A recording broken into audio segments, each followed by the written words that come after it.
Hello. So in this video, we're going to talk about Scott Pitoniak's book, Baseball in Rochester. Now, I am not a big baseball guy, but I am interested in local Rochester history. It's my hometown. It's where I grew up. And Scott Pitoniak is a pretty big deal in local Rochester sports writing, particularly about baseball. Including the history of baseball in Rochester. Scott was also my t-ball coach when I was a kid. So, that doesn't play a major role in his importance to local sports history, but it's a thing. Yeah. So, because I'm not a big baseball guy, I'm actually more interested in this as historiography than I am in it as baseball history as such. And so I am going to talk about the baseball history that Scott tells here, but I'm more interested in the way that that history is told. So essentially, the core argument of this book fundamentally is that Rochester is a baseball town, that we are a town with a long baseball history, possibly longer than anybody else's. And he starts off the introduction by making this point. He says here, "You will not find any birthplace of baseball signs in Rochester, but if Stephen Fox had his way, you would."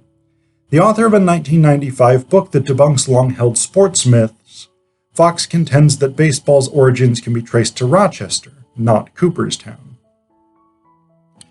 His book, titled Big Leagues, refers to newspaper accounts of baseball being played regularly during the summer of 1825 at Mumford's Meadow near the Genesee River, where downtown Rochester now stands. So essentially, Scott is arguing throughout this book that Rochester has a continuous baseball history, and that baseball history may actually go back earlier than anywhere else's.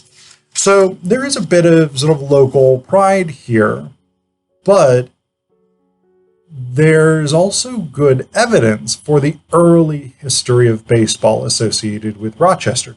And so the first image that we actually get in the book proper, we get a few images.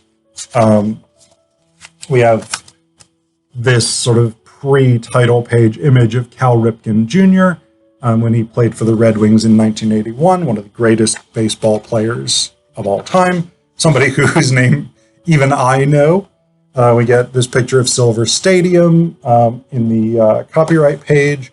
This is where the Red Wings, Rochester's team, played for a long time. And then we get this picture of Joe Altobelli, who's a big figure in Rochester baseball in the latter portion of the 20th century. But once we get into the actual book itself, we start with chapter 1, the early years. And the first image that we have is this. So this is the cover of a polka album, I guess, depicting one of Rochester's baseball teams in 1860. So extremely early in the history of baseball. And then we get some great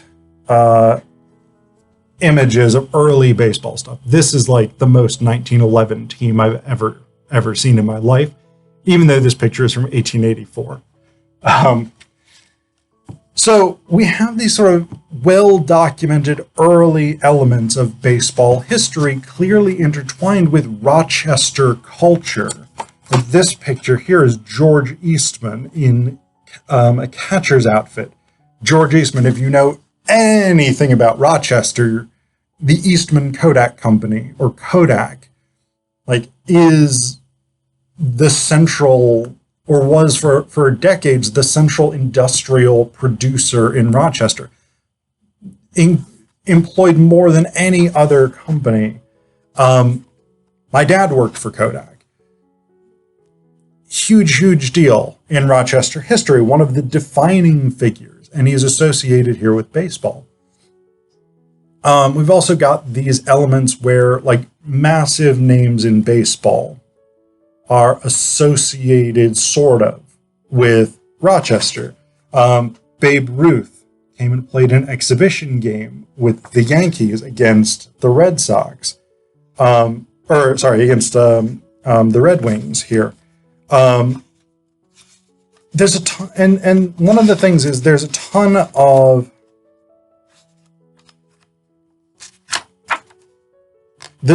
huge baseball names here that if you don't know baseball are not really going to mean much to you. And so that's one thing that I think is challenging about the book for somebody like me who's not a baseball fan.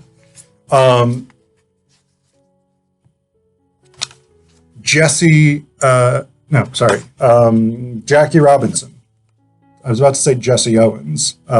Different major African-American athlete. Jackie Robinson was supposed to play in Rochester, but actually didn't because he had an injury. But the Red Wings is a big Rochester team, but there's also there was a Negro Leagues team here back in the day before the integration of baseball called the Rochester American Giants. And that's a picture of some of their players. And so we've got these like big elements here, big baseball names. And of course, the biggest really associated with baseball, Cal Ripken and Cal Ripken Sr. and Cal Ripken Jr. pictured here.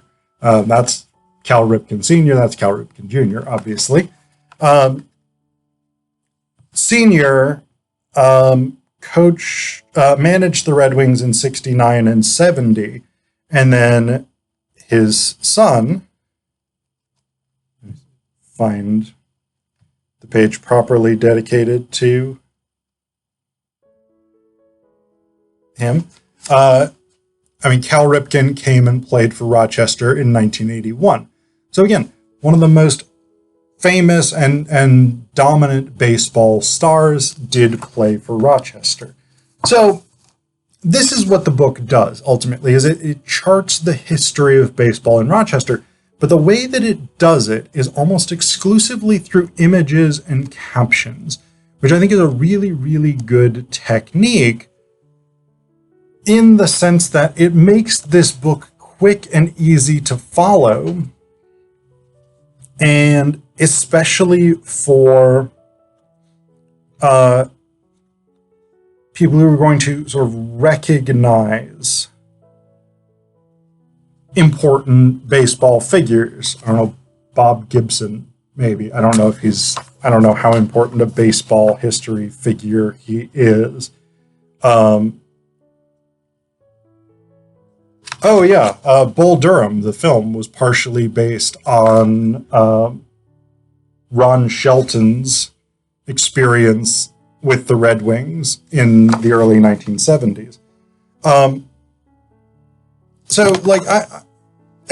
don't know baseball that well, and so most of these pictures and names don't mean anything to me. But for people who really follow baseball, particularly given the baseball card tradition with its visual economy of showing you the player's face, it makes a lot of sense as a way of telling a history of baseball. The other thing that I think is striking here is that a lot of the captions are playful.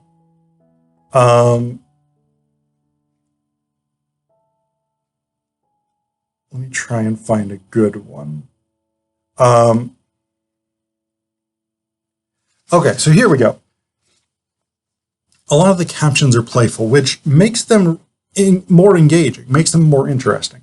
So we got this picture here, for instance. The main title of the caption is "Nothing Quirky About This."